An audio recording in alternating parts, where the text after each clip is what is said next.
बरेचसे लोक आम्हाला बोलतात घरी घेऊन जा, तो भटका आहे, तो घरात नाही राहू शकत. आम्ही बऱ्याचदा काही रेस्क्यू करून डॉग्स आणतो, मी इथे ठेवतो त्यांच्या ट्रीटमेंटसाठी, त्यांना सफोकेट होतं, ते घरात नाही राहू शकत. त्यांना नेचरमध्ये, आणि निर्मात्याने त्यांना एवढी मोठी परिसर एवढा मोठा दिलाय, त्यांनी त्यांच्यात आणि आपल्याला कधी भेद केला नाहीये, तो त्यांना देखील तेच देतो जे आपल्याला देतोय, तर आपण का भेद करावा? ओके, त्यामुळे असे जे लोक देतोय, आणि अन्न जर नाही दिलं, तुमच्या दबावाखाली जर आम्ही घाबरून त्यांना अन्न दिलं नाही तर ते आणखीन चिडचिड होणार.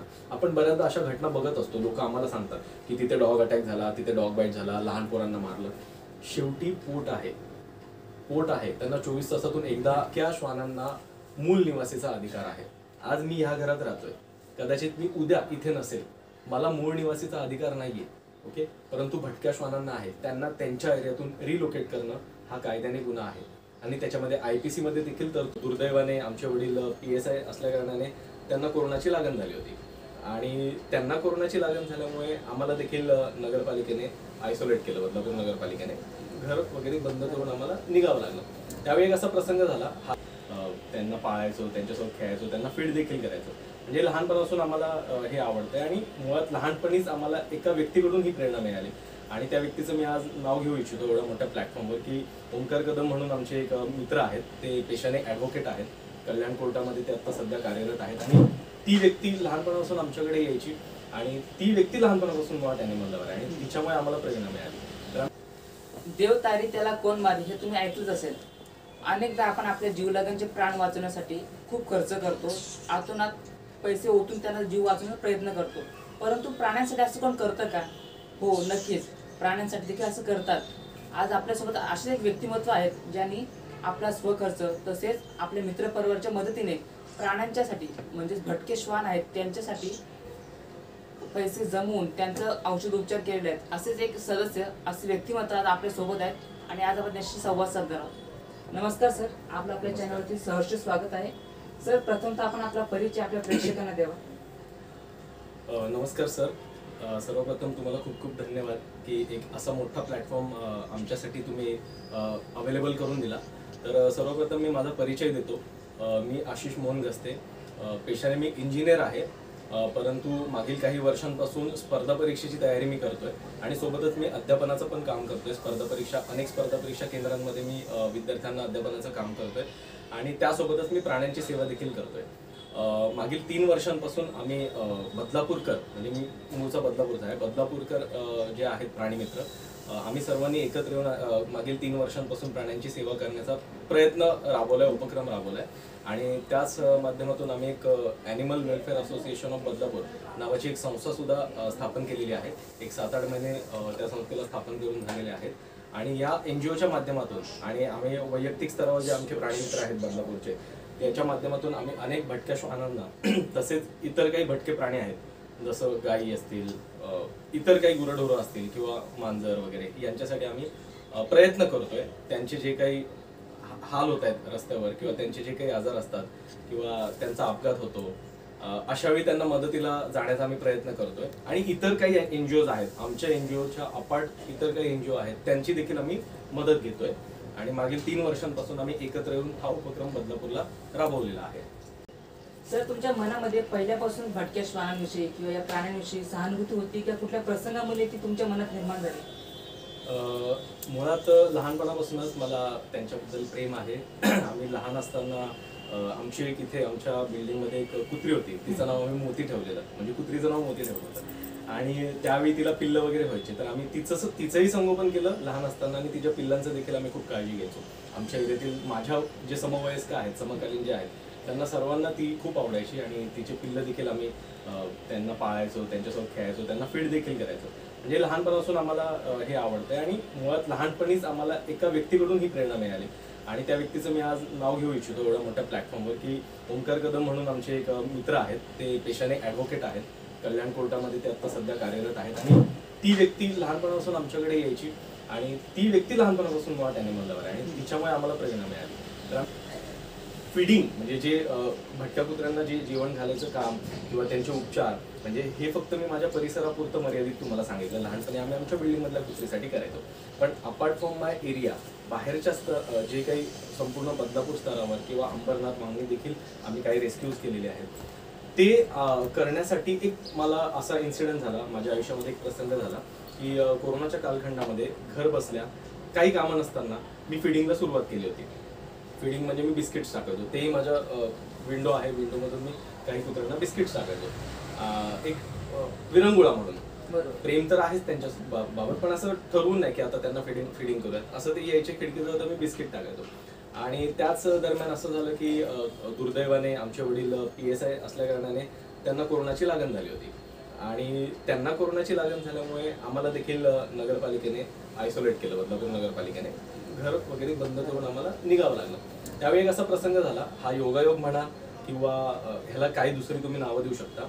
ज्या कुत्रीला मी फीड करत होतो ती अक्षरशः आम्ही निघताना आमच्या बाईक समोर आहे ना साष्टांग दंडवत कसं घालतो आपण, तसं तिने आमच्या पायाजवळ दंडवत घातला. हा योगायोग असेल मे बी, परंतु ते आम्हाला खूप डोळे भरले आमचे की हिला मी फक्त पार्लेची बिस्किट दिलेलं आणि एक साधारणतः 20-25 दिवस मी देत होतो आणि ते तिने जाणलं आणि तिने साष्टांग दंडवत घातला. आणि कदाचित तिने आमच्यासाठी देवाला प्रार्थना देखील केली असेल त्यावेळी की माझे दादा माझी आई लवकर घरी यावेत. ते आम्ही खूप इमोशनल झालो होतो. मी आणि माझी आई चाललो होतो, आमचे वडील भिवंडीला ऍडमिट होते आणि आम्हाला इथे बदलापूरमध्ये सोनिवली गावामध्ये घेऊन चालले होते. पण त्यावेळी मी माझ्या बाईकने चाललेलो, बाईकच्या समोर तिने साष्टांग दंडवत घातला आणि त्यावेळी आम्ही खूप भारावून गेलो. आणि आम्हाला इव्हन त्या क्वारंटाईन सेंटरमध्ये देखील तिची फार आठवण येत होती की तिने असं का केलं असेल. आणि मग खूप वाईट वाटलं की आपण तिला सोडून आलोय, आता तिला कोण फीड करणार वगैरे वगैरे. आणि मग ज्यावेळी आम्ही पुन्हा रिटर्न आलो त्या दिवसापासून from that day till today आजपर्यंत न चुकता फिडिंग आम्ही कधी थांबवलेली, म्हणजे न चुकता फिडिंग केलेली. अगदी आम्ही बऱ्याचदा काही फंक्शन निमित्त इतर काही फॅमिली प्रोग्राम्स असतात किंवा बाकीचे काही प्रोग्राम्स असतात त्यासाठी आम्ही बदलापूरच्या बाहेर वगैरे जातो, कधी कधी पुण्याला जातो, कधी कधी मुंबईला जातो. त्यावेळी आम्ही बदलापूरला यायला आम्हाला 12-12 1-1 होतात. त्यानंतर आम्ही फिडिंग करतो, पण आम्ही आजपर्यंत कधी फिडिंग थांबवलेली नाही. आणि अगदीच अशी वेळ येते की आम्हाला गावी जावं लागलं, मध्यंतरी बऱ्याचदा गावी वगैरे जाणं येणं झालं, तरी पण आम्ही त्यांच्या फिडिंगची तरतूद करून इथे गेलो. आम्ही काही माझे काही फ्रेंड्स आहेत त्यांना सांगितलं होतं आणि त्यांनी फिडिंग देखील केलं. फिडिंग करताना ते व्हिडिओ कॉल देखील करायचे.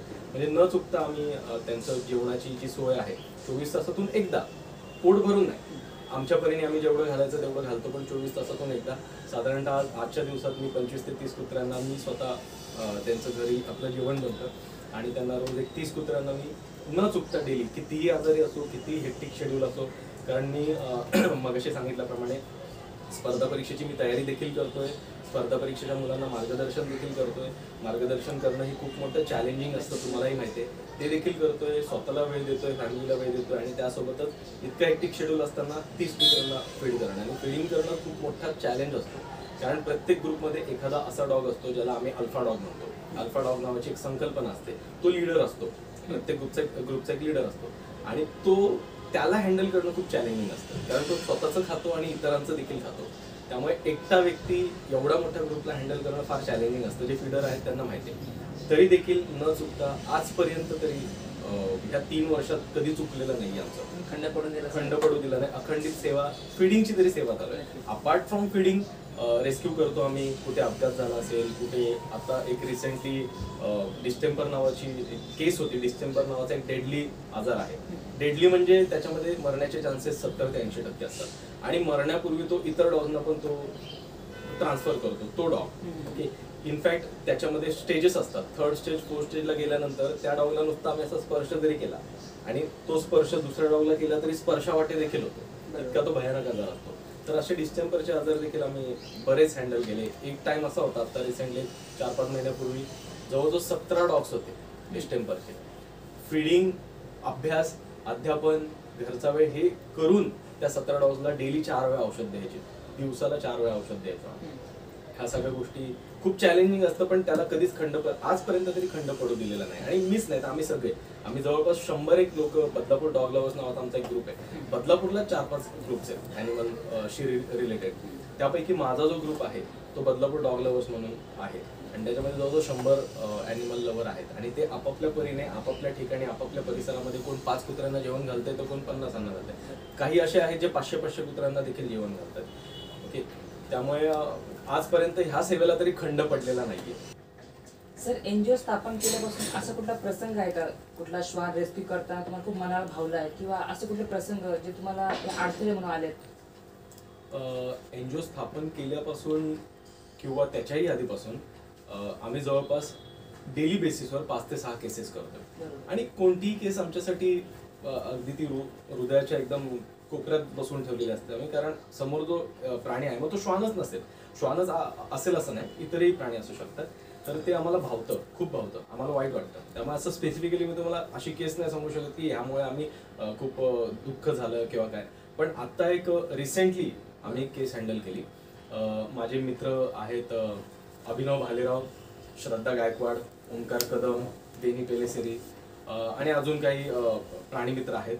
आणि ही जी नावं आहेत ना, ही बदलापूरमध्ये या लेवलला आहेत. प्राणीमित्र हा एक आमचा समाज आहे आणि या समाजामध्ये ही जी मी नावं आत्ता घेतली ना, ते एकदम नेक्स्ट लेवलला आहेत, त्यांची तुलना कोणाचीच नाही होऊ शकत. तर ह्या लोकांनी, आणि ऑफकोर्स मुरबाडमध्ये खूप मोठी संस्था आहे न्हावे गावामध्ये, plants and animal welfare association, त्याचे जे संचालक आहेत, त्याचे जे मेन प्रमुख आहेत Nilesh Bhanage sir, doctor Nilesh Bhanage sir, ते देखील तिथे फील्डवर होते.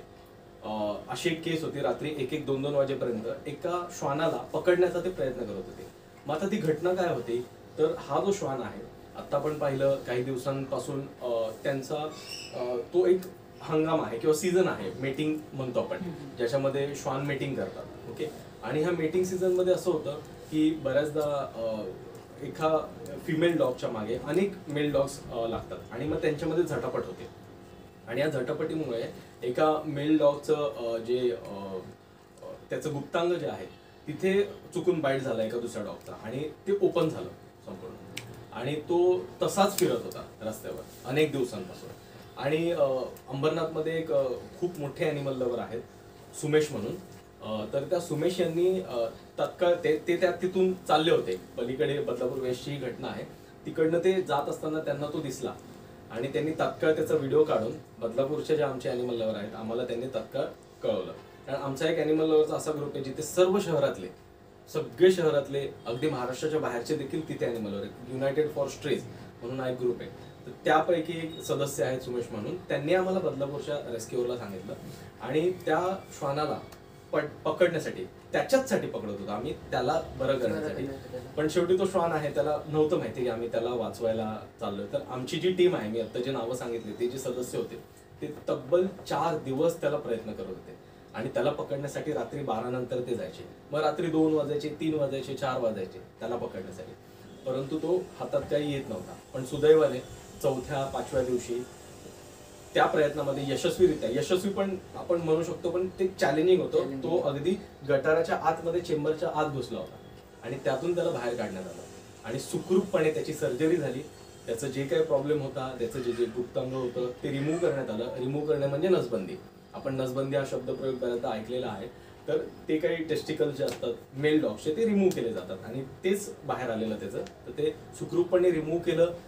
पॉज या संस्थेमध्ये त्याला ठेवण्यात आलं. त्याचा पोस्ट ऑपरेटिव्ह केअर घेण्यात आली. ऑपरेशन नंतरची जी केअर असते ती फार महत्त्वाची असते. ऑपरेशन चॅलेंजिंग असतं, सर्जरी खूप महत्त्वाची असते, पण त्याही पलीकडे महत्त्वाची जर गोष्ट असेल तर सर्जरी नंतर आपल्या माणसांमध्ये देखील काही सर्जरी होतात.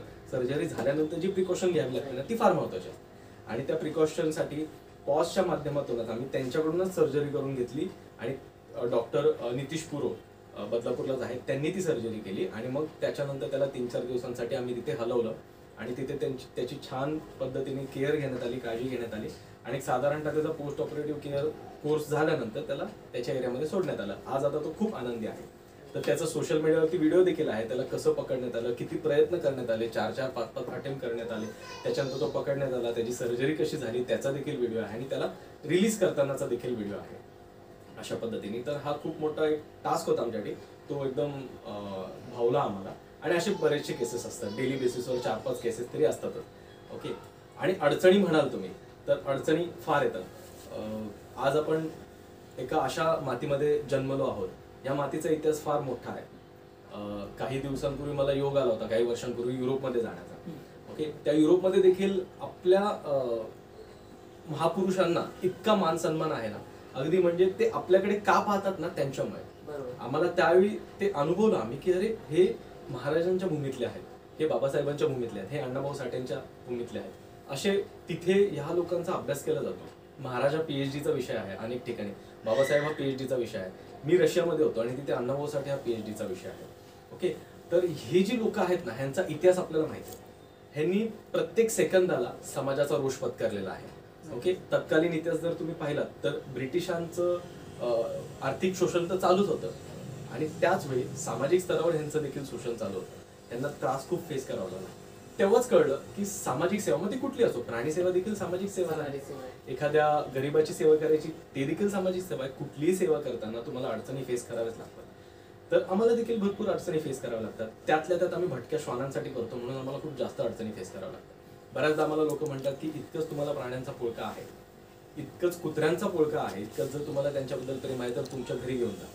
तर ह्या माध्यमातून मी तुमच्या चॅनलच्या माध्यमातून त्यांना सांगतोय की सुप्रीम कोर्ट, माननीय सुप्रीम कोर्ट यांचा तुम्ही निकाल पहा. आत्ता त्यांनी रिसेंटली एक जजमेंट दिलेला आहे की भटक्या श्वानांना मूळ निवासीचा अधिकार आहे.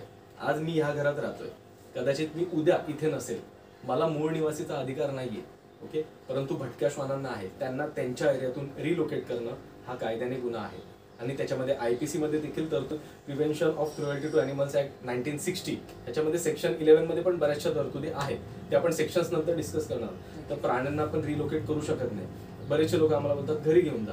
तो भटका आहे, तो घरात नाही राहू शकत. आम्ही बऱ्याचदा काही रेस्क्यू करून डॉग्स आणतो, मी इथे ठेवतो त्यांच्या ट्रीटमेंटसाठी. त्यांना सफोकेट होतं, ते घरात नाही राहू शकत. त्यांना नेचरमध्ये, आणि निर्मात्याने त्यांना एवढी मोठी परिसर एवढा मोठा दिलाय, त्यांनी त्यांच्यात आणि आपल्याला कधी भेद केला नाहीये. तो त्यांना देखील तेच देतो जे आपल्याला देतो. तर आपण का भेद करावा?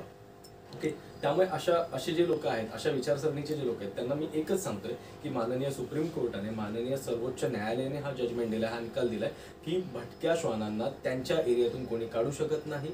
अगदी तो प्राणी मित्र देखील असला तरी, अनटिल अँड अनलेस तो आजारी आहे. तो जर आजारी आहे तर आम्हाला त्याला घेऊन जावं लागतं NGO मध्ये, पण पुन्हा रिलीज करावं लागतं. ओके, दुसरी गोष्ट, बॉम्बे हायकोर्टचा आत्ताचा रिसेंट निकाल आहे. बॉम्बे हायकोर्टाने स्पष्ट असं सांगितलेलं आहे की सोसायटीवाल्यांनी फीडिंगसाठी स्पॉट बनवून द्या. एखादा असा डॉग असतो, तो फक्त सोसायटीमध्ये राहतो, तो बाहेर येऊ शकत नाही, तो इतर डॉग्सला घाबरतो, त्याला सोसायटीमध्येच फीडिंग करायचं. आणि सोसायटीमधील कुठल्या सदस्याने जर ह्याच्यामध्ये आडकाठी आणली तर त्याच्यावरती कारवाई होऊ शकते, लिगल ऍक्शन होऊ शकते. फीडर्सला, म्हणजे जे अन्नदाते आहेत त्यांना आणि प्राण्यांना त्रास देणं, प्राणी या व्याख्येमध्ये सगळे प्राणी आले बरं का, फक्त श्वानांचाच आपण इथे चर्चा करत नाही. जरी मेन आपला विषय श्वान असला तरी पण अपार्ट फ्रॉम श्वान कुठल्याही प्राण्यांना तुम्ही त्रास देऊ शकत नाही, कुठल्याही फीडर्सला तुम्ही त्रास देऊ शकत नाही. त्याच्यावर लिगल ऍक्शन होते. आणि आता सोशल मीडिया तर आहेच, कॅमेरा ऑन करून फीडर्स सोशल मीडियावरती टाकतात. ओके, तुमची बदनामी पण होते, तुमच्यावर लिगल ऍक्शन पण होते आणि आम्हाला काहीच होत नाही, कारण आम्ही चुकीचं करत नाही. आम्ही अन्न देतोय. सर्वात मोठं दान आहे ना, आम्ही अन्न. 18 ऑक्टोबर रोजी मी एक वृत्तवाहिनीवर पाहिली न्यूज आहे का आपल्या मुंबईमध्ये म्हणजे एका महिलेने भटक्या श्वानांना ती अन्न देत होती म्हणून तिच्या परिसरातील, म्हणजे त्या सोसायटीतील लोकांनी त्यांना मारहाण केली. बरोबर. या गोष्टीवर तुम्ही कशा प्रकारे पाहता? ओके, ही जी केस आहे हिच्यावर लगेच FIR पण रजिस्टर झाली. माननीय सिनियर PI वरिष्ठ पोलीस निरीक्षक सुधीर कुडाळकर साहेबांनी ही केस हँडल केली होती आणि त्यांच्यावर FIR लगेच झाली. आता हे असे प्रसंग आमच्यासाठी कॉमन आहेत. ठीक आहे, आमच्यावर कधी मारहाणीचा प्रसंग ओढवलेला नाही, परंतु आम्हाला धमक्या देखील बऱ्याचशा आम्ही फेस केलेल्या आहेत. हे कॉमन आहे प्राणी मित्रांसाठी. तर मला मी मगाशी तुम्हाला सांगितलं, तुम्हाला आठवत असेल की लिगल ऍक्शन्स घेऊ शकतो. ओके, तर या माध्यमातून मी तशा लोकांना, तशा विचारसरणीच्या लोकांना आणि प्राणी मित्रांना दोघांनाही सांगतोय की असा ज्यावेळी आपल्याला प्रसंग येतो त्यावेळी आपल्याकडे भारतीय दंड संहिता 1860 मध्ये 428 आणि 429 हे सेक्शन्स तुम्ही व्यवस्थित बघा. त्याच्यामध्ये तरतुदी केलेल्या आहेत. आणि जे प्राणी अत्याचार प्रतिबंध कायदा 1960चा जो आहे त्याच्यामध्ये देखील सेक्शन 11 मध्ये कारावासाचा आणि दंडाचे प्रोव्हिजन्स केलेले आहेत. तर 428 आणि 429 मध्ये काय सांगितलं जातं की तुम्ही एखाद्या प्राण्याला, मग तो एखादा प्राणी म्हणजे सगळेच प्राणी, एखाद्या प्राण्याला तुम्ही मारहाण करताय, त्यांच्यावरती विष प्रयोग करताय, त्यांना जखमी करताय, त्यांना हँडिकॅप करताय, त्यांना विनाकारण छळताय, त्यांचा मानसिक छळ केला जातोय. याच्यामध्ये ओनर देखील आले. काही पेट ओनर जे असतात ते आपल्या, समजा डॉगचा जर आपण विचार केला तर त्याला साखळी बांधून 24 तास ठेवतात, त्याला खाणं पिणं व्यवस्थित दिलं जात नाही. ही सुद्धा एक हॅरेसमेंट आहे. ओके, तर तुमच्या घरात जर डॉग असेल तर त्याला तुम्ही 2 वेळा फिरवलंच पाहिजे, घरामध्ये त्याला मोकळं सोडलं पाहिजे. आणि त्याला अनलेस तुमच्या घरी कोण पाहुणे येत नाही त्यावेळी तुम्ही पाहिजे तर, पाहुणे घाबरत असतील तर त्याला थोडंसं वेगळं करा, सेपरेट करा, पण त्याला तुम्ही बांधून ठेवू नका. ओके, त्याच्यानंतर त्याला मुबलक फूड द्या, त्याची जी रिक्वायरमेंट आहे ती पूर्ण करा. तो तुमच्या घरातला सदस्य आहे, तो कुत्रा नाहीये, तो सदस्य आहे, तो तुम्हाला बघतोय ना, तो तुमच्यात देव बघतोय. त्याला, जो प्राणी आहे ना त्याला आपण देव असतो, आपण फीडर म्हणा किंवा ओनर म्हणा, मालक हा त्याच्यासाठी देव असतो. तर त्यांच्यासाठी सुद्धा तरतुदी आहेत त्याच्यामध्ये. जे बाहेर आता बऱ्याचदा आपण पाहतो उगाच विनाकारण दगड मारतात लोक किंवा बसलेल्या कुत्र्याला छळतात, मारतात, काठीने मारतात, तर त्यांच्यावर देखील 2 वर्ष 5 वर्ष कारावासाची शिक्षा आहे. तुम्हाला एकदा जर तुम्ही चुकून जरी कॅमेऱ्यामध्ये सापडला, तुमचं दुर्दैव असं की तुम्हाला एखाद्या प्राणीमित्रांनी रेकॉर्ड केलं की तुमचं करिअर बरबाद होऊ शकतं. आत्ता एक घटना मला फक्त सांगायला मी विसरलो.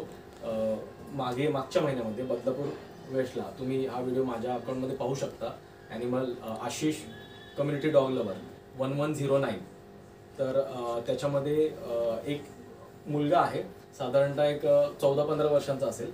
त्यांनी चाकूनी 7 वर्षाच्या डॉगला चाकूनी भोगसून मर्डर करून टाकलं. त्याचा एक 15-16 वर्षांचा मुलगा, त्याला मारून टाकलं. का? तर तो ज्या हॉटेलमध्ये तो मुलगा काम करत होता ना, तिथे तो कुत्रा बाहेर बसायचा आणि मग तो त्यांचं जे वेस्टेज आहे ना ते खायचा प्रयत्न करायचा. त्याला राग आला आणि त्यांनी त्याला चाकूनी मारून टाकलं. त्याला काय मिळालं? आज तू एक डॉग संपवला, तिथे अजून डॉग येणारच ना. आज बऱ्याचदा लोक काय म्हणतात की आमच्या सोसायटीमधले कुत्रे घेऊन जा, इथे नकोय. डॉग्सचं एक नेचर असं आहे, काही डॉग्स आहेत ना, अल्फा डॉग जे असतात ना, ते स्वतःची टेरिटरी बनवत असतात. जसं तुम्ही जंगलामध्ये सिंहांना बघितलंय, ते टेरिटरी बनवत असतात. माझ्या एरियातले जर डॉग्स मी सगळे घालून लावले ना, एखाद्या शेल्टरमध्ये ठेवले ना, दुसरा कुठला तरी एक डॉग येणार आणि इथे टेरिटरी बनवणार. माझ्याकडे डॉग्स आहेत ना म्हणून दुसरे डॉग्स येत नाही, त्यांची प्रत्येकाची टेरिटरी. मी इकडचे डॉग्स काढले की दुसरे डॉग्स येणार. डॉग कधी थांबत नाही. त्यांना मारण्यापेक्षा, त्यांना घालवण्यापेक्षा त्यांची संख्या कमी करायचा प्रयत्न करा. हाच मी वारंवार तुम्हाला संदेश देतो. ओके, तर त्यांच्यावर अगेन्स्ट आपण लिगल ऍक्शन घेऊ शकतो. मी पुन्हा एकदा सांगतो, अन्नदात्यांना जर तुम्ही मानसिक छळ दिला, मारहाण केली, मारहाण तर खूप लांबची गोष्ट आहे. तुम्ही इतकं जरी म्हटलं ना तुम्ही ह्याला घरी घेऊन जा, तरी तुमच्यावरती लिगल ऍक्शन होऊ शकते. कारण तुम्ही सुप्रीम कोर्टचा जो जजमेंट आहे किंवा मुंबई हायकोर्टचं जे जजमेंट आहे त्याच्या अगेन्स्ट बोलताय. ओके, आणि अनेक आपले कॉर्पोरेटर्स आहेत, अनेक लोकनेते आहेत, लोकप्रतिनिधी आहेत जे आम्हाला मदत करत असतात. तर आम्ही त्यांच्या माध्यमातून, वकिलांच्या माध्यमातून आणि पोलिसांच्या माध्यमातून तुमच्यावरती ऍक्शन घेऊ शकतो. त्यामुळे तुम्ही जगा, त्यांना जगू द्या आणि आम्हाला जे आमचं काम आहे ते करू द्या. आणि असे जे केसेस होतात ते नक्कीच वाईट आहेत. तर असं प्लीज विनंती आहे, जो देतोय त्याला देऊ द्या. तो त्याच्या परीने कसं बसं देतोय त्याला देऊ द्या. तो देतोय म्हणून ते कुत्रे शांत आहेत. श्वान असे आहेत ना की त्यांना एकदा भूक कंट्रोल नाही झाली ना तर मग ती काहीही करतात. काही म्हणजे कोरोनामध्ये आपण पाहिलं ते माणसावर अटॅक देखील करतात. कुत्र्यांचा देखील नाईलाज असतो. त्यांचे पेशन्स संपतात. त्यांच्या पोटातले आपण म्हणतो ना कावळे खूप जास्त ओढायला लागतात आणि त्यांना नाईलाज असतो. मग सोसायटीमध्ये घुसणं, कचऱ्याची पेटी पाडणं, ओके, हे असे प्रकार त्यांच्याकडून होत असतात आणि ते अडवताना मग ते लोकांवर देखील हल्ला करण्याची शक्यता असते. त्यामुळे लोक देत आहेत. प्राणीमित्र आहेत ना, जास्त नाही, 24 तासातून एकदा देतात. मूडबूडभर भात देतात फक्त आणि एखादा पीस देतात किंवा व्हेज असेल तर दूध भात देतात किंवा बिस्किट्स टाकतात. काही सोन्याचं त्यांना अन्न देत नाही, तर त्यांना ते देऊ दे आणि तुम्ही त्यांच्यामध्ये येऊन नका, ते तुमच्यामध्ये येणार नाही. आणि जर तुम्हाला संख्या कमी करायची असेल तर या प्राणीमित्रांशी संपर्क साधा, त्यांना आर्थिक मदत करा. कारण प्राणीमित्र स्वतःच्या, आणि बऱ्याचशा लोकांचा एक गैरसमज आहे, या प्राणीमित्रांना पैसे मिळतात. तर ही काही सरकारी नोकरी नाही पैसे मिळायला. नक्कीच पैसे मिळतात, ते डोनर आम्हाला देतात आणि आम्ही बऱ्याचदा डोनरला स्वतः डॉक्टरांचा नंबर देतो. तुम्ही त्यांना जीपे करा, फक्त रेकॉर्डसाठी आम्हाला स्क्रीनशॉट पाठवा, असं देखील करतो. पण बरेचसे डोनर असे आहेत की ते आम्हालाच थेट देतात. त्यांना माहिती आहे हमको तेरे पर भरोसा आहे भाई, तू दे दे.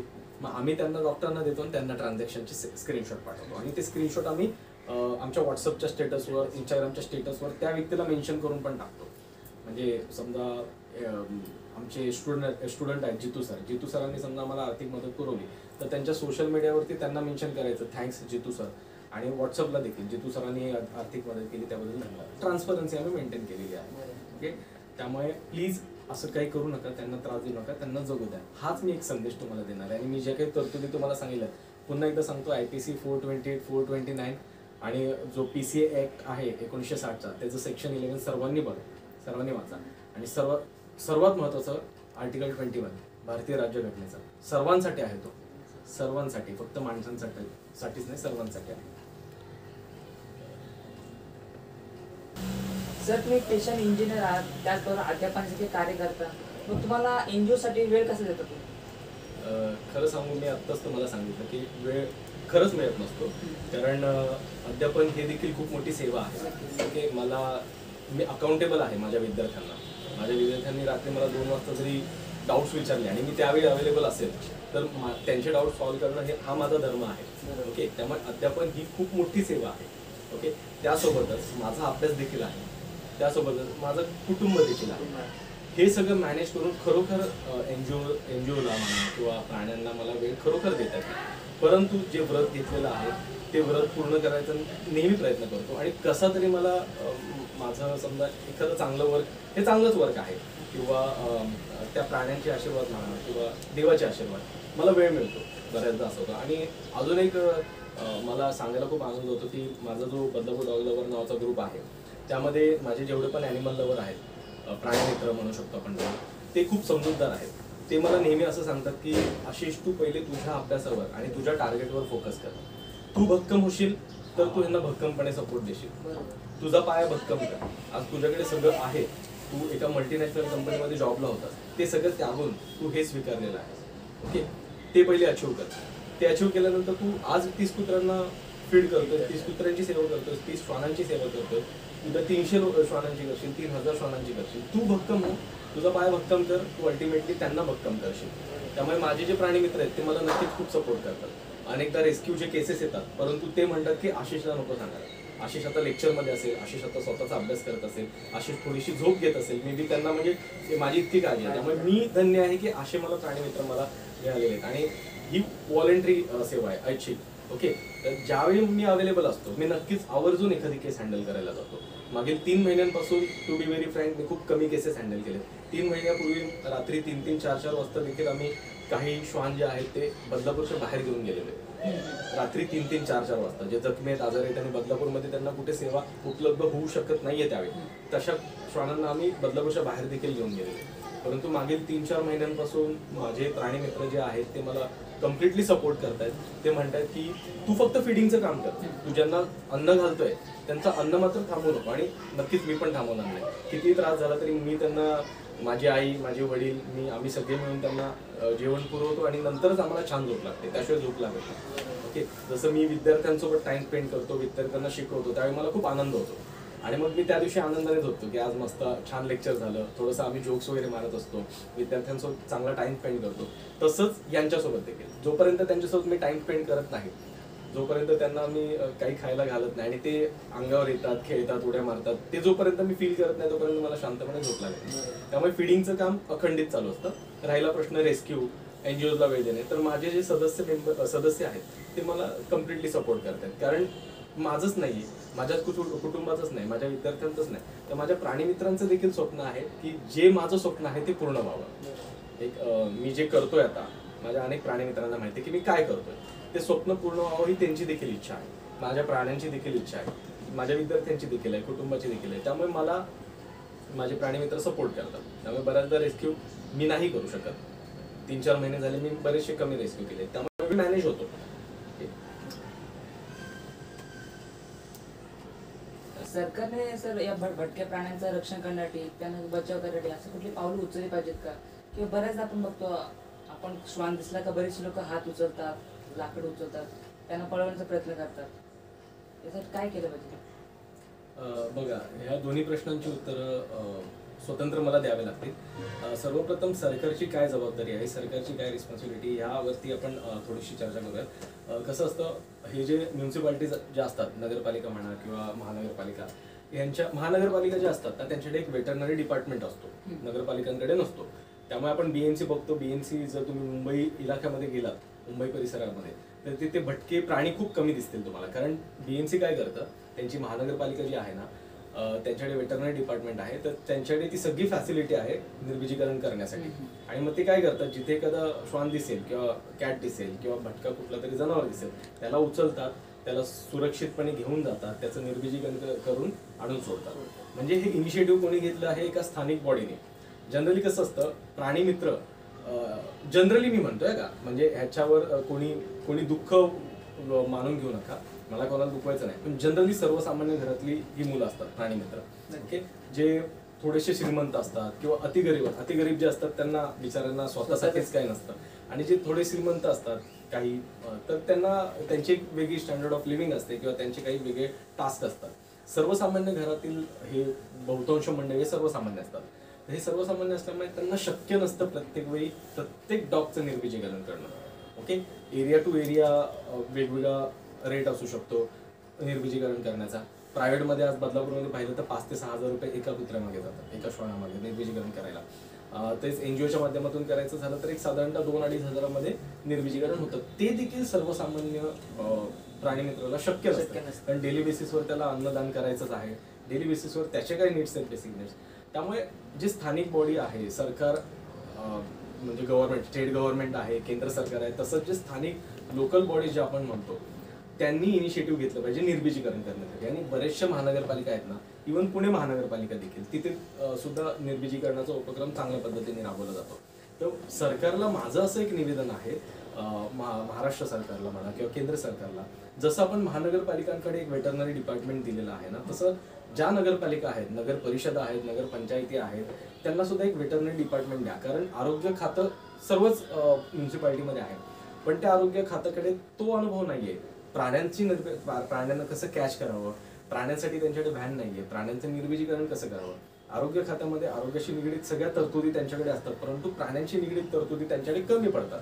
तर त्यांना जर एखादा आपण वेटरनरी डिपार्टमेंटच उपलब्ध करून दिलं तर स्थानिक लोकांचे, जे आपल्यासारखे स्थानिक लोक आहेत, मग त्याच्यामध्ये प्राणीमित्र पण आले आणि बाकीचे सुद्धा आले, त्यांच्या विनंतीवरून त्यांचं वेटरनरी डिपार्टमेंट जे आहे ना ते इनिशिएटिव्ह घेईल आणि लवकरात लवकर निर्बीजीकरण करेल. आज आमच्या बदलापूरमध्ये साधारणतः मला एक्झॅक्टली आठवत नाही, पण एक 14-15 वर्षांपूर्वी निर्बीजीकरण झालेलं. ओके, त्यानंतर बिलकुल नाही झालं. आज आम्ही तो प्रोग्राम राबवतोय, आम्ही आमच्या स्वखर्चाने. स्वखर्चाने म्हणण्यापेक्षा आम्ही नक्कीच सोशल मीडियाचा वापर करतो. आम्ही बरेचसे केसेस आहेत सामाजिक माध्यमांच्या माध्यमातून, इंस्टाग्रामवर या माध्यमातून किंवा फेसबुक या माध्यमातून आम्ही फंड रेज करत असतो. आणि जे आम्हाला फंड देत असतात त्यांना आम्ही सगळे अपडेट्स देत असतो फ्रॉम स्टार्ट टू एंड. आणि इव्हन आम्ही त्यांना डॉक्टरांचा नंबर देखील पुरवत असतो की तुम्हाला कुठे शंका आली तर तुम्ही थेट त्या डॉक्टरांशी विचारू शकता. डॉक्टरांच्या प्रिस्क्रिप्शन पासून डे टू डे जे काही ट्रीटमेंट्स होत आहेत, त्याला जे काही औषधं लागलेत, त्यांचे सगळे व्हिडिओज, सगळे फोटोज आम्ही आमच्या डोनर्सला पुरवत असतो. म्हणून ते डोनर्स आमच्या प्रत्येक केसमध्ये आम्हाला त्यांच्या परीने आम्हाला मदत पुरवत असतात. तर आम्ही सामाजिक माध्यमाचा देखील वापर करतो, फक्त स्वखर्चानेच नव्हे. तर इंस्टाग्राममध्ये काही अकाउंट्स आहेत बदलापूरमध्ये, जसं आता माझं स्वतःचं आशिष कम्युनिटी डॉग लवर आहे, ज्यांच्यापासून आम्हाला प्रेरणा मिळाली ते ओमकार कदम सर. त्यांचं बदलापूर पब्स ॲडॉप्शन, स्ट्रे पब्सचं जे ॲडॉप्शन्स आहेत ते अकाउंट आहे. वॅगर टेल म्हणून एक आहे, त्याच्यानंतर रेस्क्यूज बाय श्रद्धा आहे, लव्ह फॉर ऑल 1 2 3 असे काही अकाउंट्स आहेत. बेनी पेलिसेरी म्हणून अकाउंट आहे. ओके, तर असे काय भरपूर अकाउंट्स आहेत, म्हणजे मी थोडेच सांगितले. तर हे सगळे अकाउंट्स काय करत असतात, हे जरी आमचे वैयक्तिक अकाउंट असले तरी पण आम्ही सामाजिक स्तरावर जे काही काम करतो ना त्याच्याशी रिगार्डिंग व्हिडिओज, फोटोज, पोस्ट बनवतो आणि डोनेशनसाठी आम्ही अपील करतो. आणि आमचे काही ठराविक डोनर आहेत जे आम्हाला देत असतात, कारण एक ट्रस्ट, एक ट्रान्सपरन्सी आम्ही मेंटेन केली. नुसतं पैसे घेतलेले विसरलो असं नाही, आम्ही त्यांना सर्व माहिती पुरवतो. त्यांनी मागो अथवा ना मागो, असे बरेचसे डोनर आहेत की अरे तू का सांगतेस, आम्हाला तुझ्यावर विश्वास आहे. पण नाही, ही आपली ड्युटी आहे. म्हणजे एक राहील ना आपल्या चॅटमध्ये राहील की बाबा हे तुम्हाला माहिती पुरवली, उद्या असं नको व्हायला की आजपर्यंत तुला मी जे दिले त्याचं तू काय केलेलं आहे. ओके, त्यामुळे ही ट्रान्सपरन्सी आम्ही आजपर्यंत सर्वांनीच खूप चांगल्या पद्धतीने मेंटेन केलेली आहे. आणि त्यामुळे आमचे डोनर्स आम्हाला हेल्प करतात आणि त्यांच्या माध्यमातून आम्ही त्यांचं निर्बीजीकरण करतो. परंतु मला असं वाटतं, निर्बीजीकरणच नव्हे तर सर्व उपचार, पण मला असं वाटतं की जर सरकारने निर्बीजीकरणाचा जर विडा उचलला तर फार मोठं काम होईल. ओके, कारण एकदा निर्बीजीकरण झालं तर रस्त्यावरचे ऍक्सिडेंट कमी होतील ऑटोमॅटिकली. गॅस्ट्रो पार्वो हे शक्यतो लहान पिल्लांना होतात. गॅस्ट्रो, पार्वो आणि डिस्टेंपर हे 3 असे आजार आहेत की ते लवकर जर डायग्नोस नाही झाले तर त्याला एकच औषध आहे, ते म्हणजे मरण, डेथ. हे एकमेव औषध आहे. आणि ऍक्सिडेंट झालेला पिल्लू जो आहे, मी तर म्हणतो देवाला की तो जाऊ दे, जागच्या जागी जाऊ दे. तो अपंग होऊन कसं जगणार आहे ना. सर्वायवल खूप खूप अवघड आहे. भटक्या श्वानांचं तुम्ही सर्वायवल जर पाहा, तुम्ही फक्त ऑब्झर्व करा एक भटका श्वान कसा राहतो. तुम्ही एका ठिकाणी उभं राहा आणि त्याचं निरीक्षण करा, तो कसा राहतोय, त्याला किती हडतूड गेले. तो एक 3-4 महिन्याचा होईपर्यंत गोंडच दिसतो. त्याच्यानंतर मग त्याच्या आयुष्यामध्ये हडतूड सुरू होते. मग कोण लातच मारतं, कोण काठीने मारतं, कोण दगडाने मारतं. आणि आता तर हल्ली अजून आता बदलापूर नगरपालिकेमध्ये बाथरूममध्ये 6 पिल्लं सोडले कोणीतरी आणून पिशवीत बांधून. नगरपालिकेमध्ये बाथरूममध्ये पिशवीत आणून, ज्यांचे अजून डोळे पण उघडलेले नाहीयेत. म्हणजे आपलं आईचं बाळ साधारणतः 1-2 महिन्याचं जे असेल ना, ते कसं एखाद्याने बांधून आईपासून दूर केलं, त्यावेळी त्या आईला काही यातना होतील ना, तसे त्या आईला यातना झालेल्या आहेत. इतकं वाईट होतं ते. तर त्यामुळे सरकारने इनिशिएटिव्ह घ्यावं अशी माझी नक्कीच त्यांना विनंती देखील आहे आणि त्यांना प्रार्थना देखील आहे. बरंचसं काम, बरंचसं ओझं कमी होईल. त्यामुळे जेवण मी त्याचं समर्थन करत नाही. अशा डॉग्सना उचलावं आणि अशा डॉग्सचा स्टडी करावा की त्यांची मेंटल हेल्थ काय झाली, त्यांना रेबीज झालंय का काय झालंय, त्यांना तत्काळ उचला. आणि त्यांना उचलण्यासाठी प्राणी मित्र आहेत, प्राण्यांच्या संघटना आहेत, संस्था आहेत, त्यांना तत्काळ तुम्ही कॉल करा. त्यांना शूट करण्यात, त्यांना मारण्यात काही अर्थ नाहीये. त्यांनाही जगण्याचा अधिकार आहे. आर्टिकल 21 मध्ये फक्त माणसांसाठी अधिकार नाहीये, ह्युमन बिंगसाठी अधिकार नाही, प्राण्यांना देखील अधिकार आहे. आर्टिकल 21 काय सांगतं? जगण्याचा अधिकार. मी झोप घेऊ शकतो, मी जेवू शकतो, मला पाहिजे तिथे मी फिरू शकतो. तसंच प्राणी देखील येऊ शकतात. बऱ्याचदा आपण पाहतो, काल रात्रीचीच एक असा इन्सिडेंट आहे की मी फीडिंग करत होतो आणि एक इसम आला रात्रीचे 12-12:15 दरम्यान, आणि त्याला मी दिसतो नाही, आणि तो एक श्वान जेवत होता. मी त्याला जेवण दिलेलं साईडला, तो थोडा भित्र आहे म्हणून मी त्याला साईडला दिला होता. तर तो इसम आला आणि त्यांनी जोरात त्याच्या कानाजवळ टाळी वाजवली. आता मुळात दिवाळीची वेळ आहे, फटाके फुटतायत, त्यांच्या कानात तो आवाज घुमून घुमून त्यांना भीती वाटते आवाजाची, आणि त्यांनी जोरात टाळी वाजवल्यामुळे तो असा पळत गेला की लिटरली जर त्यावेळी रहदारी असते तर 100% ऍक्सिडेंट झाला असता. तर ही तुम्ही छेड काढताय त्यांची, तसं करू नका. ओके, तुमच्यावर लिगल ऍक्शन होऊ शकते. आणि अजून एक बॉम्बे हायकोर्टने सांगितलं की सोसायटीचे जे वॉचमॅन असतात ना, त्यांच्या माध्यमातून सोसायटीवाले त्यांना मारून बाहेर हकलवण्याचा प्रयत्न करत असतात. तर सोसायटीच्या वॉचमॅनने देखील जर त्यांना हिट केलं तर त्या वॉचमॅनवर सुद्धा ऍक्शन होऊ शकते. ओके, कारावास आहे, दंड देखील आहे. त्यामुळे लिगल ऍक्शन्स आहेत, तरतुदी आहेत, बरेचसे प्रोव्हिजन्स आहेत. त्यामुळे तुम्ही फीडर्सला आणि प्राण्यांना मानसिक त्रास देऊ नका, तुम्ही त्यांना समजून घ्या. एक करू शकतो आपण सगळे एकत्र येऊन की त्यांची संख्या कशी कमी करता येईल याचा विचार करू शकतो. प्राणी वाढल्यानंतर आम्हाला देखील त्रास आहे ना. आज मी सुरुवात केलेली 2 डॉग्स, 2 श्वानांना खायला, आज मी 30 श्वानांना खायला घालतोय. त्या 30 श्वानांसाठी माझं इन्कम वाढलं का? नाही. माझ्या तेवढ्याच इन्कम मध्ये ज्यावेळी मी 2 श्वानांना द्यायचो, आज मी 30 श्वानांना देतोय. आणि फक्त 30 नाही, मी तुम्हाला एक ऍव्हरेज ऑन एन ऍव्हरेज सांगितलं. असे बरेचसे आता दिवाळीमुळे बरेचसे डॉग्स आपला एरिया सोडून दुसऱ्या एरियामध्ये जातात फटाक्यांना. तर काल मी जवळजवळ 3 वेगळ्या डॉग्सना, ज्यांना मी ओळखत नाही आणि ते मला ओळखत नाही, अशा 3 वेगवेगळ्या डॉग्सना मी माझ्या डॉग्स पैकी थोडंसं जेवण दिलं. कारण मलाही मर्यादा आहेत, माझं काही इन्कम वाढलेलं नाही, डॉग्सची संख्या वाढली पण माझं इन्कम तितकंच आहे. पण डॉग्सची संख्या, श्वानांची संख्या कशी कंट्रोल करता येईल यासाठी आपण सर्वांनी एकत्र येऊन विचार करूया, ना की त्यांना मारून हाकलून. त्यांना मारून काहीच मिळणार नाही. आणि जितकं तुम्ही माराल, जितकं तुम्ही त्रास द्याल, जितकं तुम्ही टॉर्चर कराल, तितकं ते आणखीन हिंसक होतील. तुम्ही स्वतः पाहिले असेल, असे बरेचसे श्वान आहेत जे आपल्याला बघून शेपूट हलवतात, जवळ येता प्रयत्न करतात. ते का हिंसक होत नाहीत? कारण त्यांना प्रेम मिळालेलं असतं. पण बरेचसे असे डॉग्स आहेत जे तुम्हाला बघितलं भुंकतात, कारण त्यांच्यासोबत तशी काहीतरी घटना घडली आहे. माझ्या समोर असे प्रसंग घडलेत, आमच्या इथे घडलेले, की झोपलेल्या श्वानाच्या अंगावर पाणी टाकणे. कधी कधी आता गोव्यामध्ये एक केस झाली, आत्ता गोव्यामध्ये रिसेंट केस झाली, एक पिल्लू झोपलेलं आणि त्याच्यावर उकळलेलं पाणी होतलं त्या बाईने. जस्ट इमॅजिन त्यावेळी त्याच्या आत्म्याला आणि त्याला किती यातना झाल्या असतील, तुम्ही कल्पना करा. ओके, आपल्याला जर असा चटका बसला, चुकून आपण कधी कधी भांड्याला हात लावतो, इतका त्रास होतो, अगदी डोळ्यात पाणी येतं. त्या बाळाला किती त्रास झाला? 1-2 महिन्याचं साधारणतः बाळ असेल, दूध पितं बाळ. इतकं वाईट वाटलं ना ते बघून की मग त्यांच्यासाठी कोण आहे? मग त्यांच्यासाठी आम्ही मूडभर आहोत ना, बरोबर आहे की नाही? आज तुम्ही रेशो काढा, सर्वे करा, 0.5% पण प्राणी नसतील, बरोबर, प्राणी मित्र नसतील, सॉरी 0.5% सुद्धा प्राणी मित्र नसतील. जर लोकसंख्या आपण 100 कन्सिडर केली बदलापूरचा जर विचार केला, तर त्यातले 1-2च फक्त प्राणी मित्र असू शकते. ओके, मग त्यांना सुद्धा तुम्ही करू देणार नाहीत तर मग ते जगणार कसे ना? आज कोरोनाच्या दरम्यान मी स्वतः पाहिलेलं आहे, भटके श्वान इतके हे झाले होते, भुकेमुळे व्याकुळ झाले होते की ते प्रत्येक सोसायटीमध्ये जायचे आणि त्यांचे कचरा कुंडी खाली करायचे, पूर्ण कचरा करायचे, आणि लोक त्यांच्यावर चिडायचे, लोक त्यांना मारायचे. अरे पण त्यांचं पोट आहे ना, मग त्यांनी तसं करू नये म्हणून आमच्यासारखे फीडर आहेत ना, आम्ही 24 तासातून एकदा देतोय त्यांना, बरोबर आहे की नाही? तर आम्ही अन्न द्यायचं काम करतोय, आम्ही काही त्यांना शिकवत नाही. बऱ्याचदा एखादा श्वान भुंकतो त्यावेळी लोक आम्हाला बोलतात की तो आमच्यावर भुंकतोय. मग कधी कधी आमचे पेशन्स आहेत ना, मग आम्ही पण बोलतो आम्ही त्यांना भुंकायला शिकवलं का, आणि तो तुमच्यावरच का भुंकतोय ना, हे एकदा तुम्ही परीक्षण करा. बाकी आता मी डेली 100-150 किंवा अनेक, मी मोजू नाही शकत, इतक्या श्वानांसोबत राहतो. मला दिसेल त्या श्वानाजवळ जाण्याचा मी प्रयत्न करतो. ओके, माझ्या विद्यार्थ्यांना देखील माहिती आहे, मी जिथे अध्यापनाचं काम करतोय तिथे त्या क्लासेसमध्ये आतमध्ये श्वान येतात, ते कॉलेजवाले त्यांना अलाव करतात, तर त्यांना देखील मी हात लावतो, माझे विद्यार्थी देखील हात लावतात. ते आम्हाला भुंकत नाहीत कधी.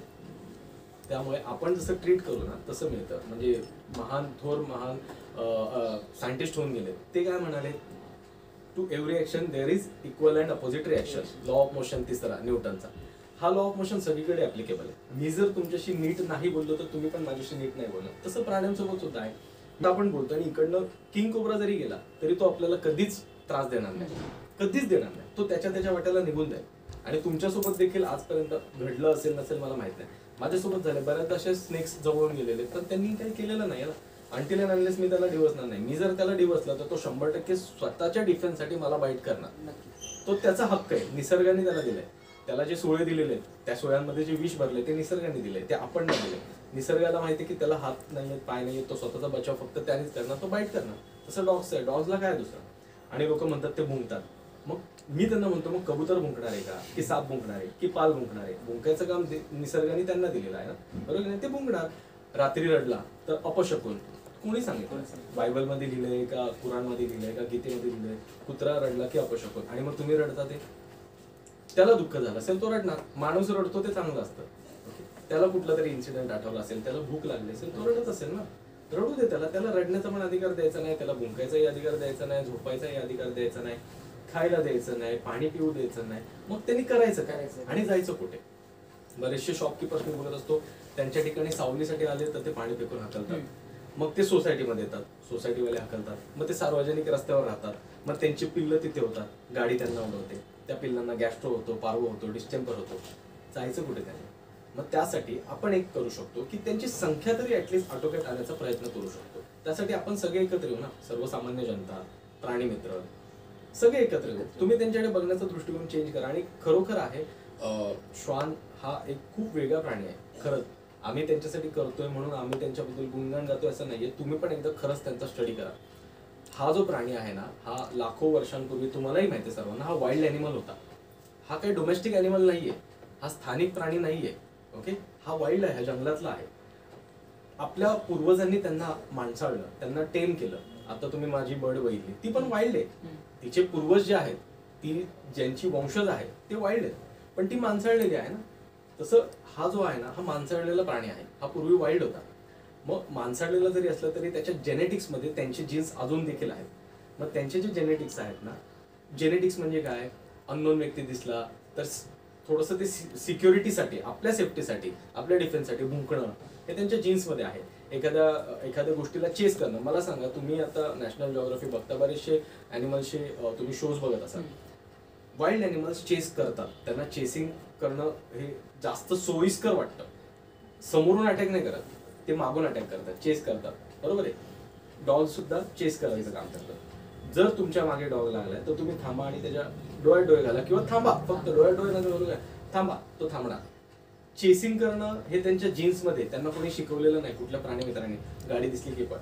अजून एक दुसरं रिझन असं आहे की त्यांच्यासमोर त्यांचा मुलगा, त्यांचा भाऊ, किंवा ते खुद्द गाडीने अपघाताने कधी मरतात तर कधी हँडिकॅप होतात. त्यामुळे त्यांना प्रचंड चीड असते त्या वस्तूबद्दल. त्यांना नाही माहिती ही लाखो करोडोंची गाडी आहे. मग समोरून जॅग्वार जरी गेली तरी ते पळणार आहेत, समोरून ऑल्टो जरी गेली तरी ते पळणार आहेत, आणि ऑटो जरी गेली तरी ते पळणार आहेत. कारण त्यांच्यासोबत अशी घटना घडली कुठेतरी.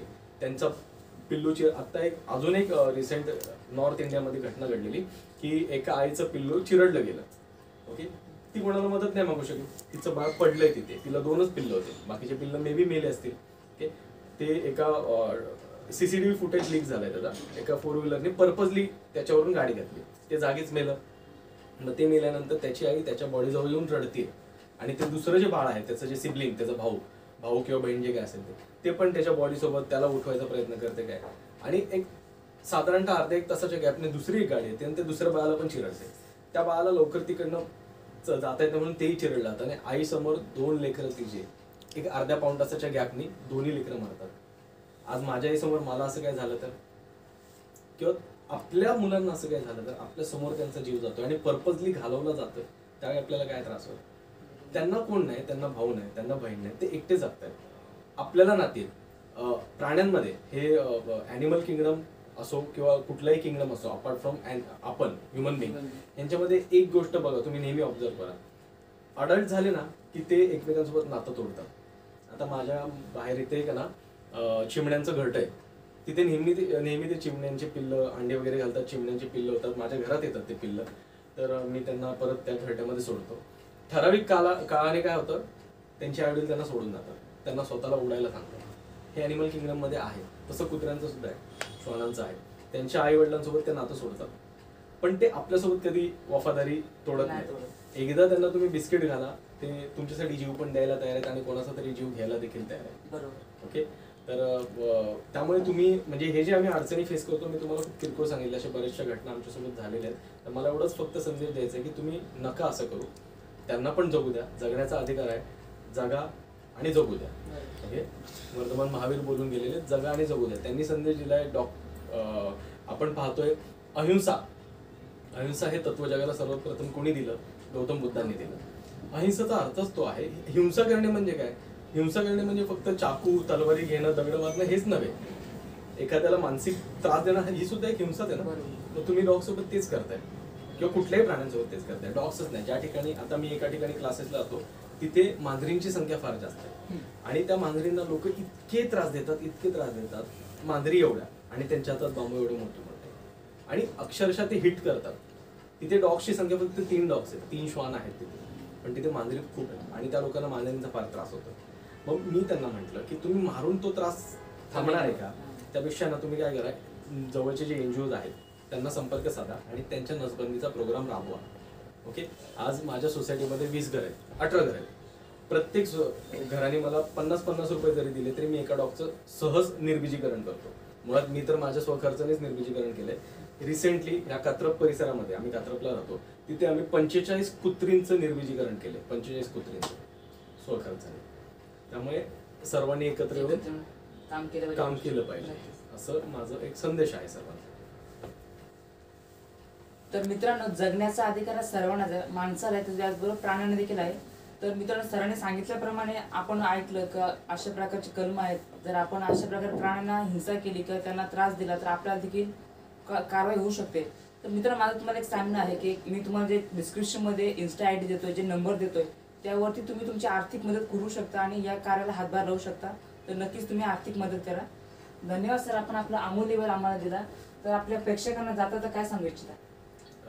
जाता फक्त मी इतकंच सांगेल की बोलण्याच्या ह्याच्यामध्ये फ्लोमध्ये समजा मी कोणाला दुखवलं असेल तर त्याबद्दल क्षमस्व. आणि खरंच एवढंच मी सांगू इच्छितो की जगायचा अधिकार आहे सर्वांना, जसं आता सरांनी देखील सांगितलं, जगू द्या. आणि तुमचे जे आजूबाजूचे जे काही प्राणी मित्र आहेत ना तुम्हाला दिसत आहेत, ते त्यांचा तिरस्कार करण्यापेक्षा, त्यांचा राग करण्यापेक्षा एकदा तुम्ही ते ज्या दृष्टीने प्राण्यांकडे बघतात ना, तुम्ही सुद्धा त्याच दृष्टिकोनातून प्राण्यांकडे एकदा बघा, फक्त एकदा. तुम्हाला कळेल ह्या निर्मात्याने किती छान गिफ्ट दिले आपल्याला.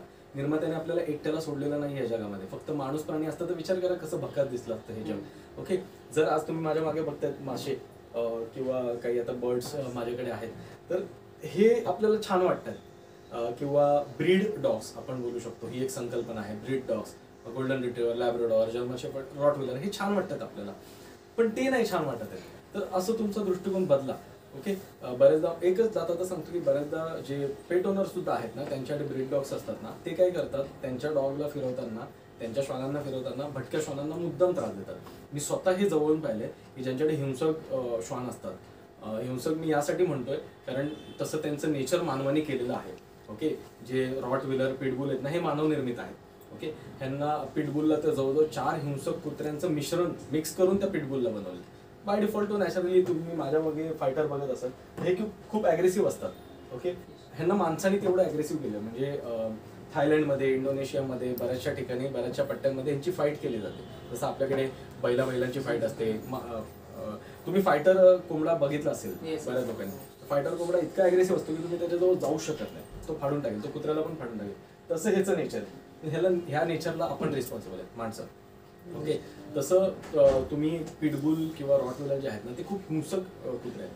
तर अशा वेळी काय होतं, जे पेट ओनर जे असतात ना, ते मुद्दाम त्यांना त्या भटक्या श्वानांवर सोडतात.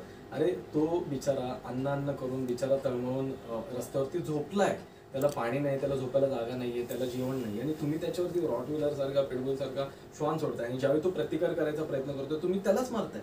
तुम्ही सोशल मीडियावरती प्रूफ बघा, तुम्ही पेट ओनर त्यांनाच मारतात, भटक्या श्वानांना. त्यांच्यासाठी कोणी नाही, मग तुम्ही त्याचा गैरफायदा घेता का? आज जर मला एखाद्याने रस्त्यावरती धक्का दिला, मला एखाद्याने कानाखाली मारली, आईवरून शिवी घातली, मी त्याच्या विरोधात ऍक्शन घेऊ शकतो. माझ्याकडे पोलीस आहेत, माझ्याकडे वकील आहेत. मला जर काही जखम झाली तर मी डॉक्टरकडे जाऊ शकतो, बरोबर आहे. पण कुठल्या श्वानासाठी वकील आहे, कुठल्या श्वानासाठी पोलीस आहे, कुठल्या श्वानासाठी डॉक्टर आहे? श्वान स्वतः जाऊ शकतो का तिथे? वकिलाकडे नाही जाऊ शकत. श्वान स्वतः डॉक्टरकडे जाऊ शकतो का? नाही. तेच आज माझा जो डॉग आहे, ह्याचं नाव आहे छोटा भीम, लक्षात ठेवा. हा माझ्यासाठी जीव की प्राण आहे. हा 3 महिन्याचा असताना आहे ना, एक साधारणतः ह्या रोडवर 70 ते 80च्या स्पीडने एक व्यक्ती आला आणि तो असा बसला होता, समजा हा माझा भीम आहे, छोटा भीम, त्याच्यावरून गाडी घातली आणि जितके पण आय विटनेस होते ना त्यांना मी आजही तुमच्यासमोर हवं तर उभं करू शकतो. ते सगळे म्हणाले की त्यांनी पर्पजली त्याच्यावरून घातली गाडी आणि तो पळून गेला. गाडीचं पासिंग बघितलं तर ती मुंबईची गाडी होती आणि त्या व्यक्तींनी त्याला पर्पजली हे केलं. तो कायमचा लंगडा झाला. हा कायमचा अपयश आहे, कायमचा हँडिकॅप आहे. काय ह्याचा दोष होता? रस्त्यावर बसला तर रात्री 12:30ची वेळ होती, एकच गाडी गेली. 12:30ला कुठली गाडी नव्हती, ती एकच गाडी गेली आणि तो जिथे बसलेला ना, 2 जण होते, त्याचा मित्र आणि तो. तर त्याचा मित्र सुखरूपपणे बाहेर पडला तिकडनं आणि हा गाडीच्या पूर्ण खाली गेला. तर त्याचा जो उजवा पाय आहे मागचा तो पूर्ण तुटलाय, पूर्ण ब्रेक झालाय, पूर्ण ब्रेक. आणि बिकॉज ऑफ दॅट तो चिडचिडा झालाय. तो प्रचंड प्रचंड ॲग्रेसिव्ह आहे. त्याचं आता मी ऑपरेशन करून घेतलेलं आहे. त्याला आत्तापर्यंत मी जवळजवळ 130 गोळ्या दिल्यात राग कंट्रोल होण्यासाठी. हा राग माणसांनी निर्माण केलाय त्याच्या मनात, त्यांनी नव्हता निर्माण केला. त्यासाठी मला त्याला गोळ्या औषध, विचार करा, त्याला राग शांत करण्यासाठी मला गोळ्या द्याव्या लागतात. त्याची काय चूक आहे? जगत होता ना तो, नव्हतं त्यांनी करायला पाहिजे होतं. जो कोण व्यक्ती आहे त्यांनी, तो जर बघत असेल तर प्लीज विनंती, बाबा तू असं नको करू. तो तिथे जगत होता. 3 महिन्याचा बाळ होता. आज तो 3 वर्षांचा आहे आणि योगायोगाने 14 फेब्रुवारीला त्याचा बर्थडे असतो. येत्या 14 फेब्रुवारीला त्याला 3 वर्ष पूर्ण होतील. म्हणजे आमचं व्हॅलेंटाईन त्याच्यासोबत सेलिब्रेट होतो. तो आमचा व्हॅलेंटाईन आहे ना, माझा तर तोच व्हॅलेंटाईन, छोटा भीम. तर असं करू नका. मला एवढंच जातं तर सांगायचं की असं मुद्दाम त्यांना डिवचू नका. हा बऱ्याचदा होतं, होऊन जातं. मी सुद्धा एकदा 4 व्हीलर चालवत असताना माझ्याकडून एकदा एकाला धक्का लागला. पर्पजली नव्हता, पर्पजली करू नका. चुकून झालं तर ऑब्व्हियसली आपण ट्रेनमधून चढताना एखाद्याचा धक्का आपल्याला लागतो की आपण एखाद्याला चुकून आपला धक्का लागतो, तो चुकून ठीक आहे. पण बऱ्याचदा आपण छेड काढण्यासाठी मुद्दाम दिवस नाही. ट्रेनमध्ये पण आपण बघत असतो की मुद्दाम त्रास देतात. तर तसं तुम्ही मुद्दाम प्राण्यांना त्रास देता. बस माझं एवढंच म्हणणं आहे. चुकून झालं तर आहे, वरचा बघतोय, चुकून झालं असेल तर चुकून, पण मुद्दाम तुम्ही असं करू नका. आमच्या एक मॅडम आहेत, हर्षदा गाडेकर मॅडम. शेवटचं फक्त तुम्हाला एक किस्सा सांगतो. हर्षदा गाडेकर मॅडम 150 कुत्र्यांना रोज फीड करतात. त्यांच्या घरामध्ये 10 कुत्रे आहेत, भटके घर. आता एवढंच घर आहे छोटंसं, त्याच्यामध्ये 10 श्वान आहेत. स्वतःचं त्यांचं शेल्टर आहे काराव या ठिकाणी, वांगणी या ठिकाणी, काराव या ठिकाणी. आणि तिथेच आम्ही आमची NGO रन करतो, animal welfare association of Badlapur. आणि त्यांचे मिस्टरच आमचे प्रेसिडेंट आहेत, डॉक्टर अरुण गाडेकर. ते ह्युमनचे डॉक्टर आहेत. आणि त्या मिसेस हर्षदा गाडेकर. तर त्यांच्यासोबत एक प्रसंग झाला. ते रोज 150 कुत्र्यांना खायला घालतात. घरात 10 कुत्रे आहेत आणि 70 कुत्रे त्यांच्या शेल्टरमध्ये. तर एक इसम आला, ड्रंक होता. 2 जण पिलेले होते. रात्री 1ची वेळ आहे. तर त्यांनी काय केलं की त्यांना तर भांडले.